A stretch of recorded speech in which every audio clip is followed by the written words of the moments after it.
Halo, selamat pagi pemirsa. Senang sekali hari ini bisa berjumpa lagi di program Ayo Sehat, tentunya dengan sejumlah informasi dan inspirasi seputar dunia kesehatan. Tidak lupa, saya mengingatkan kepada pemirsa di rumah untuk tetap menjaga protokol kesehatan dan semoga pandemi COVID-19 ini bisa kita lewati bersama. Hari ini, pemirsa kita akan berbincang mengenai penyakit tidak menular. Namun ternyata perempuan sangat beresiko terhadap penyakit ini, yakni gangguan pada kelenjar tiroid. Seperti apa gejala dan penanganannya, nanti kita simak penjelasan dari dokter spesialis penyakit dalam. Dan hari ini saya juga akan kedatangan seorang tamu, pendiri komunitas Pitta Tosca Indonesia, komunitas pejuang tiroid di Indonesia. Apa saja kegiatan di komunitas ini? Kita mulai Ayo Sehat bersama saya, Elgin Fridianto.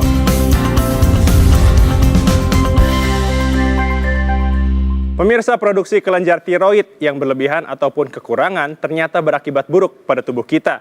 Gangguan tiroid dapat berkisar dari gondok kecil yang tidak berbahaya sampai kanker yang mengancam jiwa. Lantas, bagaimana deteksi dini gangguan pada kelenjar tiroid? Berikut informasinya untuk Anda. Kelenjar tiroid sangat berperan penting dalam sistem metabolisme tubuh. Kelenjar ini memproduksi hormon penting yang ketika bermasalah, maka kinerja organ tubuh dapat terganggu. Kelainan kelenjar tiroid dapat berupa kelainan bentuk, fungsi, atau kombinasi keduanya. Kelainan bentuk dapat ditandai munculnya benjolan pada leher. Kondisi ini bisa tidak berbahaya, namun tak sedikit pula menjadi ganas. Sementara, kelainan pada fungsi dapat berupa produksi hormon yang berlebih. Akibatnya, energi yang cepat akan membuat tubuh mudah lelah. Kondisi ini dikenal dengan hipertiroidisme. Namun sebaliknya, saat kelenjar tiroid memproduksi terlalu sedikit hormon, tubuh akan kekurangan energi dan mudah lemas. Kondisi ini disebut sebagai hipotiroidisme. Meski tidak menular, namun penyakit tiroid menepati penyakit metabolik kedua terbanyak setelah diabetes mellitus. Indonesia sendiri merupakan negara tertinggi di Asia Tenggara dengan sekitar 17 juta warga atau 6,5% penderita gangguan tiroid. Data menunjukkan, 1 dari 8 perempuan pernah mengalami masalah di kelenjar tiroid. Namun tak hanya kaum hawa, risiko gangguan tiroid juga terjadi pada seseorang dengan usia di atas 60 tahun, memiliki keluarga dengan penyakit tiroid, riwayat menderita penyakit kronis seperti diabetes atau penyakit autoimun, pernah menjalani pengobatan dengan iodium radioaktif, menjalani operasi tiroid, dan pernah menjalani radioterapi pada dada. Lantas, bagaimana mengetahui ciri dari gejala gangguan tiroid? Selain pembesaran kelenjar tiroid, penderita hormon tiroid berlebih atau hipertiroidisme biasanya mengalami tremor atau tangan gemetar, detak jantung yang berdebar, gangguan kecemasan, nafsu makan yang bertambah, namun mengalami penurunan berat badan, kesulitan tidur, keringat berlebih, dan mudah lelah. Sementara itu, penderita hormon tiroid yang sedikit biasanya mengalami rasa kantuk atau mudah letih, mudah lupa, merasa kedinginan, nafsu makan yang memburuk, kulit kering dan rambut yang kasar, hilang ingatan, hingga melambatnya aktivitas mental dan pemikiran. Lantas, bagaimana cara yang tepat menangani gangguan tiroid ini? Yuk, langsung kita simak bersama di Ayo Sehat. Pemirsa, sebelum membahas gangguan tiroid bersama dokter spesialis penyakit dalam, sudah hadir bersama saya pendiri komunitas Pitta Tosca Indonesia, Astriani Dwi Aryaning Tias, melalui sambungan Zoom. Selamat pagi, Mbak Astri. Halo, selamat pagi Mas El. Bagaimana kabarnya, Mbak? Sehat. Alhamdulillah pagi ini saya baik, sehat selalu. Semoga juga sehat selalu ya. Amin. Nah, Mbak Astri, sebelum berbincang mengenai komunitas Pitta Tosca, Mbak kan juga pernah Mbak adalah penyintas. Bisa diceritakan nggak waktu perjuangan saat melawan gangguan tiroid? Baik, terima kasih Mas El. Jadi memang betul saya adalah penyintas dari kanker tiroid lebih tepatnya. Waktu itu gejalanya muncul di tahun 2011. Jadi saya sudah istilahnya survive selama 10 tahun kurang lebih. Dan diagnosisnya tegak di tahun 2014. Hasil patologi anatomi memang menyebutkan saya penyintas kanker tiroid yang sudah metastasis ke kelenjar getah bening. Waktu itu kategorinya sudah yang high risk ya, seperti itu. Oke, baik-baik. Nah, komunitas Pita Tosca Indonesia ini itu apa sih, Mbak? Dan boleh nggak sih dijelaskan apa saja kegiatan yang dilakukan di komunitas Pita Tosca? Baik, nah jadi berangkat dari pengalaman saya sebagai seorang penyintas atau survivor kita sebutnya ya, lebih familiar dengan sebutan tersebut. Jadi saya waktu itu di tahun 2013-2014 itu masih belum banyak informasi, masih belum mendapat banyak informasi terkait dengan kelenjar tiroid gitu. Jadi ketika saya mencari tahu informasi tersebut itu minim sekali informasinya, sehingga pengalaman saya sebagai seorang survivor mulai dari pertama kali harus memeriksakan kemana, kemudian harus apa tindakan selanjutnya seperti melakukan cek lab, USG, kemudian lanjut ke sidik tiroid, kemudian lanjut lagi ke penanganan yang lebih komprehensif seperti operasi, dan ternyata gangguan tiroid itu tidak hanya kanker tiroid.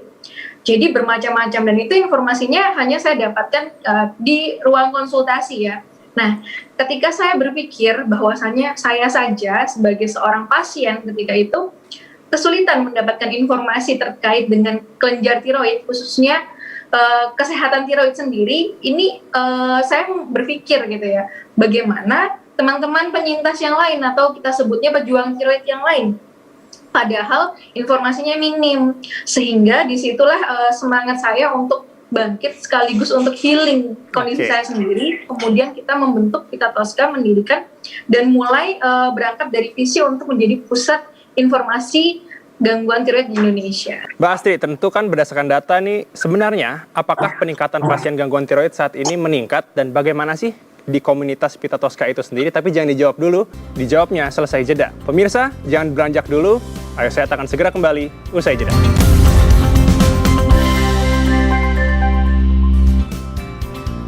Kembali lagi di Ayo Sehat, masih terhubung dengan Mbak Astri dari Pita Tosca Indonesia. Sekarang di sebelah saya sudah ada Dr. Indra Wijaya selaku dokter spesialis penyakit dalam. Selamat pagi, dokter. Pagi, ya. Berjumpa lagi kita di program Ayo Sehat. Bagaimana kabarnya hari ini? Sehat. Mantap. Nah, pemirsa, perlu menjadi informasi bahwa Dr. Indra dan juga seluruh kru yang bertugas sudah melaksanakan protokol kesehatan yang ketat dan juga sudah melakukan tes terhadap COVID-19. Nah, dokter, kita langsung saja ke pertanyaan mengenai pasien dengan gangguan tiroid. Akhir-akhir ini, apakah ada peningkatan?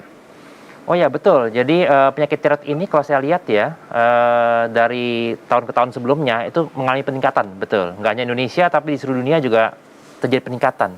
Ya. Oke. Betul. Nah, biasanya mereka ini berobat dalam kondisi seperti apa, dok? Nah, Apakah tahap awal atau udah parah? Ya tentu bervariasi ya. Kalau pasien datang ke prakteknya dokter, dia bisa dari tahap awal, baru bergejala misalkan, atau memang sudah lama tidak tahu sakitnya, akhirnya kontrol ke dokter atau berobat ke konter sudah dalam tahap yang lanjut ya. Jadi bervariasi sih, Baik. Nah, sekarang saya mau ke Mbak Astri. Mbak Astri, sebenarnya di Pita Tosca ini untuk penambahan pendampingan apakah ada? Karena kan tadi kata Dokter Indra untuk jumlah pasiennya ini cukup banyak. Apakah di Pita Tosca ada penambahan? Bagaimana? Iya, jadi memang betul seperti kata Dokter Indra bahwasannya dari sisi pasien sendiri, pejuang tiroid itu mengalami peningkatan. Jadi yang bergabung ke komunitas Pita Tosca saat ini sudah mencapai sekitar 2.200-an orang. Nah, itu juga tidak hanya pasien, namun juga ada caregiver dari keluarga pasien ataupun pasangan dari si pejuang tiroid itu sendiri. Oke, baik. Nah, terakhir nih Mbak Astri, mungkin apa pesan dari Mbak Astri bagi penderita gangguan tiroid? Silahkan. Baik, nah sekarang ini kita sebutnya bukan penderita lagi karena penyakit tiroid ini adalah penyakit yang lama atau kita sebutnya long time disease atau penyakit kronis seperti itu. Nah, kita sebutnya adalah pejuang. Kita memperjuangkan hal yaitu kesehatan tiroid kita, kesehatan diri kita, karena kelenjar tiroid ini adalah suatu kelenjar yang fungsinya sangat vital seperti itu ya, karena berpengaruh kepada metabolisme tubuh. Oleh karenanya, setiap pejuang tiroid di Indonesia, you're not alone. Kita hand in hand together, kita bersama-sama untuk selalu fokus pengobatan medis, untuk selalu tetap berobat. Kemudian gangguan tiroid ini bisa tertangani asal kita mampu berdamai dengan diri kita sendiri dan kita harus yakin akan pengobatan medis supaya kita semakin sehat dan bisa beraktivitas sebagai pejuang tiroid dengan normal yang baru. Baik, terima kasih Mbak Astri. Sampai jumpa lagi. Semoga dalam keadaan sehat terus ke depannya. Nah, Baik, terima kasih. dokter, sebenarnya gangguan tiroid itu apa sih? Ini bisa dijelaskan nih untuk pemirsa Ayo Sehat di rumah. Silakan. Ya, sebenarnya gangguan tiroid itu dibagi menjadi dua secara umum ya, secara umum. Saya buat simpel aja. Yang pertama itu gangguan fungsional, gangguan fungsi hormon. Jadi itu yang kita sebutkan kalau hormonnya berlebihan kita sebutnya hipertiroid. Kalau hormon tiroidnya kekurangan atau rendah kita sebutnya hipotiroid. Oke. Nah, jadi itu gangguan fungsi. Artinya fungsi hormonnya entah kekurangan atau kelebihan. Ya kalau normal kita sebutnya euthyroid. Jadi bisa hiper, bisa hipo, bisa euthyroid juga. Itu gangguan fungsi. Yang kedua itu gangguan struktural. Baik. Apa tuh struktural? Struktur, bentuk, ya. Jadi ada benjolan, ya, ada nodul, kita sebutnya nodul, ya, benjolan di leher, di kelenjar tiroid. Nah, itu gangguan struktural. Tentunya benjolan ini banyak klasifikasinya lagi. Ini tumor jinak atau tumor ganas disebut cancer, ya, seperti tadi Mbak Astri yang sebut dari Pita Tosca. Kemudian juga atau kista. Kista itu suatu benjolan dalamnya ada cairan. Kista pun masih dibagi lagi.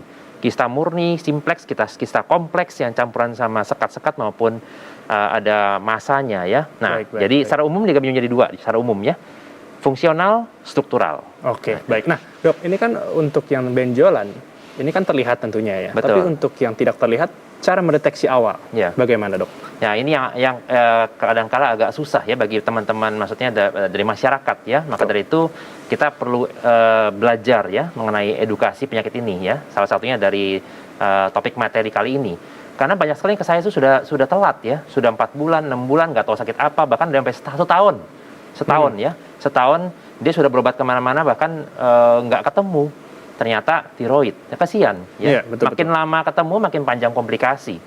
Nah, jadi gejalanya untuk yang gangguan fungsional dulu ya, hipertiroid itu sebenarnya lebih mudah. Hiper, hormonnya ketinggian, itu pasien debar-debar. Oh, oke. Debar-debar, tangannya tremor, gemetar, berat badan turun. Ya, Oke, berat badan turun ya. Ya, kita duduk kayak begini aja, itu heart rate kita, nadi kita, denyut kita udah kayak orang lari di atas 100. Baik. Ya, ada pasien saya cuma duduk doang 170 kali per menit, 170 loh. Sampai 200 juga ada, sampai masuk UGD akhirnya. Betul. Nah, kita normalnya kan di bawah maksimal 60 sampai 90 lah ya. Itu kan heart rate normal. Jadi coba periksa heart rate-nya berapa pada saat istirahat. Resting heart rate namanya ya. Jadi ada berdebar, kemudian tremor, tangannya bisa gemeter, berat badan turun. Nah, itu ini kemungkinan Anda harus periksa. Saya menghadapi hipertiroid bukan. Nah, karena banyak orang ini kanker bukan, TBC bukan ya, karena berat badan turun kan. Ternyata tiroid. Nah, ini banyak yang nggak tahu. Hipotiroid itu kebalikannya. Ya, kebalikannya, nadinya lambat. Oke. Bisa konstipasi, nggak pup sampai 1 minggu. Berat badannya naik. Ini kok saya nggak makan semen dikit, kok berat badan naik terus ya, terus lemes.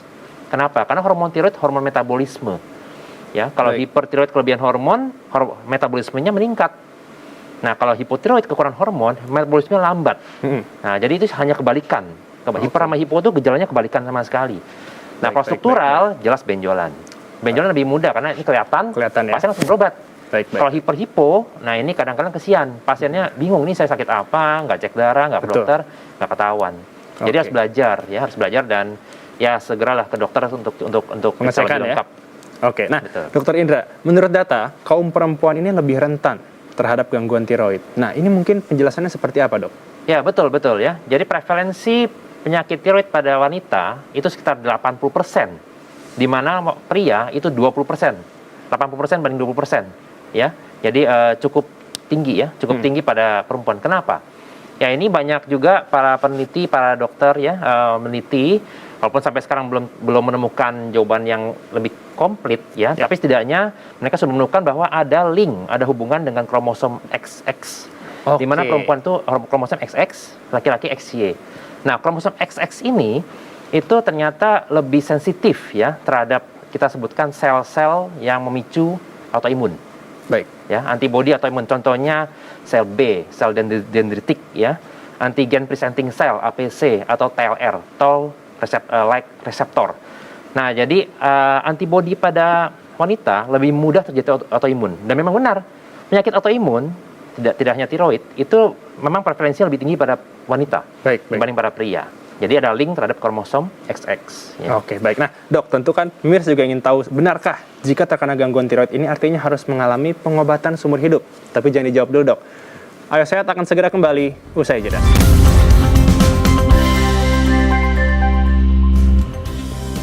Masih di Ayo Sehat, masih bersama Dr. Indra. Nah, Dok, menyambung pertanyaan tadi sebelum jeda. Benarkah saat mengalami gangguan tiroid artinya harus mengalami pengobatan seumur hidup? Dan ini kan lagi pandemi nih, sebenarnya pejuang atau penderita gangguan tiroid ini boleh divaksin nggak? Silahkan. Ya, jadi yang pertama ya, apakah memerlukan obat seumur hidup ya? Nah, balik lagi ke tipe penyakit tiroidnya.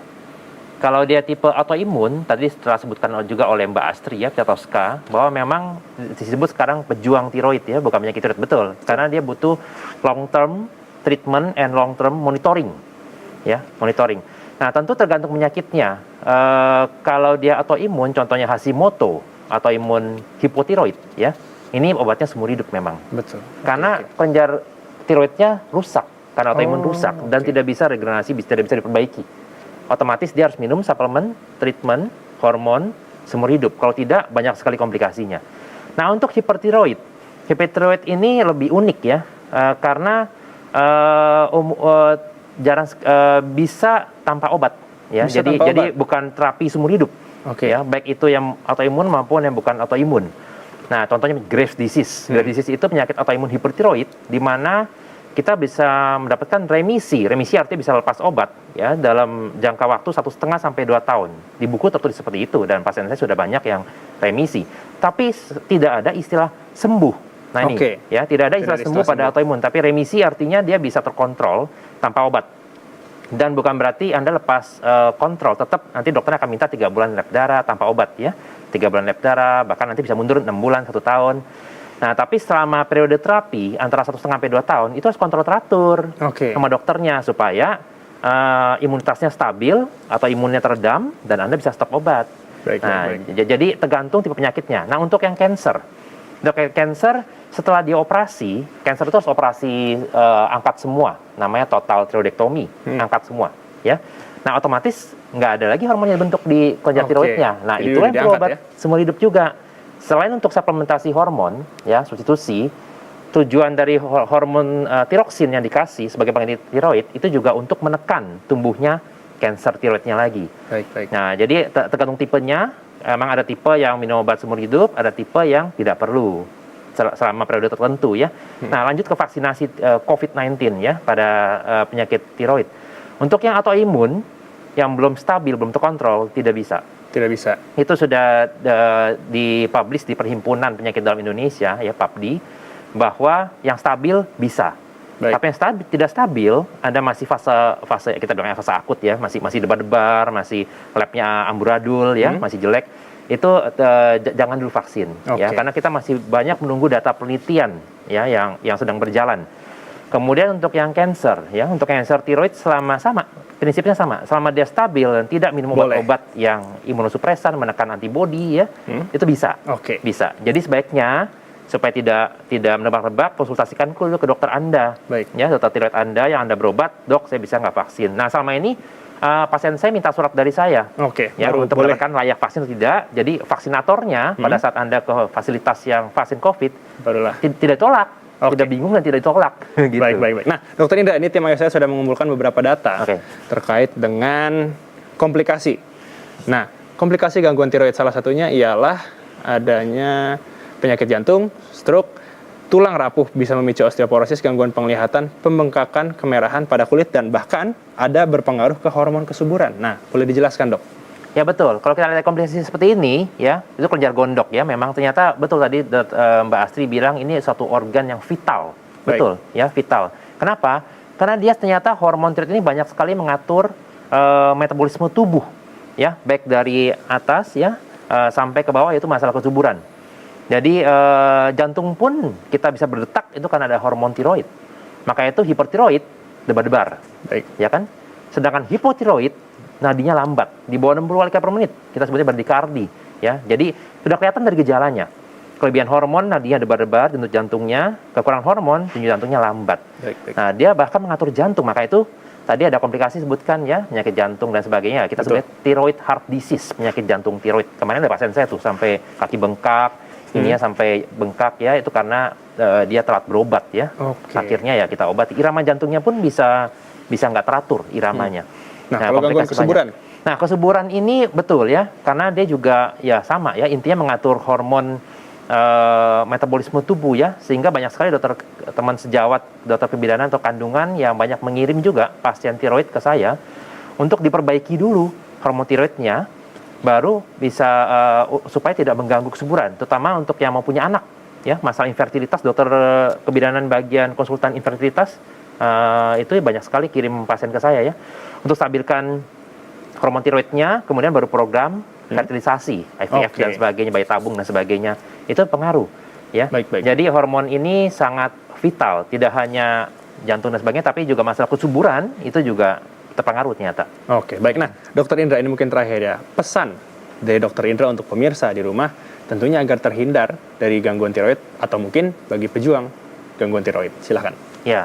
Ya kalau untuk tiroid, nah kalau ditanya penyebabnya, ya memang sebagian besar untuk yang gangguan fungsional itu kita harus lihat ya, banyaknya sih autoimun ya. Nah ini balik lagi penyebabnya ada genetik ya, diturunkan dari family trait dan juga pola hidup yang tidak sehat. Baik. Penyakit rata-rata di dua ini ya, rata-rata apapun penyakit Anda selalu didasarkan oleh genetik dan pola hidup yang tidak sehat. Jadi harus dilihat ya di keluarganya ada nggak penyakit tiroid, kemudian jaga pola hidup Anda. Nah kemudian sama seperti tumor, cancer yang ada benjolan ya, itu juga sama, dasar penyakitnya seperti itu ya. Oke. Nah cara mencegahnya ya balik lagi ke pola hidup yang sehat saya rasa, karena genetik kita nggak bisa utak-atik ya. Betul. Kita nggak bisa mengutak-atik apa yang sudah dalam lahir udah ada gitu. Betul. Tapi kita bisa menjaga supaya tidak muncul. Nah kalau sudah muncul, tentu saran saya cepatlah Anda berobat ya, supaya tidak masuk ke komplikasi tahap yang lebih lanjut. Baik. Ya apalagi cancer sampai menyebar itu harus cepat-cepat ya diatasi ya. Oke. Ya, semua bisa diobati, semua bisa di-maintain dengan baik selama tidak telat dan kontrol ke dokternya. Begitu Mas Oke, El. baik. Dokter Indra, terima kasih untuk informasinya. Semoga informasi ini berguna bagi pemirsa Ayo Sehat yang ada di rumah. Usai sudah 30 menit, saya dan Dokter Indra menemani pemirsa Ayo Sehat di rumah di program Ayo Sehat hari ini. Tetap saksikan program Ayo Sehat setiap hari Senin hingga hari Jumat pukul 10.30 waktu Indonesia bagian Barat, hanya di Kompas TV, independen, terpercaya. Saya Algin Fredianto bersama Dokter Indra, pamit undur diri. Tetap jaga protokol kesehatan dan tetap jaga kesehatan. Sampai jumpa.